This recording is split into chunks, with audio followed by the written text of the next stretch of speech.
Another day, another event. Hi guys, I'm Reese and today nabook na naman tayo sa isang event. Nandito nga kami sa Luz Vimindas Event Center at eto nga nakasetup na kami pero mayroon nga kaming problema. Pero bago nga ang problema namin ay ipasilip ko muna sa inyo ang setup dito sa venue. Happy first birthday Kai and thank you so much for booking us. At eto nga yung sinasabi kong problema. First time nga namin dito sa Luz Biminda at hindi namin alam na hindi pala pwedeng magluto sa loob. Kaya naman eto andito kami sa labas para magluto. Sobrang nataranta nga ako nung sinabi sa amin na sa labas kami magluluto kasi iniisip ko baka hindi umabot sa pagdating ng mga bisita yung aming mga pika-pika. Pero ayun nga, umabot naman kami sa oras at eto nga, magi-start na yung event. Dito, sobrang chill na nga kami dahil nga nailuto na namin lahat at ang tanging gagawin na lang namin ay gumiti sa mga kukuha ng pika-pika. Kaya naman ayan, for the video ang first on. At medyo na-enjoy nga namin yung party na to dahil nga wala kaming ginagawa dahil tapos na namin gawin yung mga gagawin namin. Ayan nga yung aming mga cotton candy, hotdog, at street foods. Talaga nakagayak na lahat. Eto na nga lang aming milk tea ang aming isa-serve. Pero nakatimpla na din yan kaya naman madali lang din makapag-serve. Kaya naman eto for the tambay na lang kami.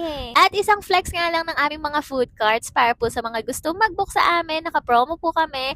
Mag-book lang po kayo ng 2 card at sagot na namin ang isang libreng card. Kaya naman po i-message na kami sa aming Facebook page. Nandyan sa screen. At syempre hindi matatapos ang vlog na ito kung walang mga pictures. Dito ko na po tatapusin ang aking vlog. Salamat sa panonood. Bye guys!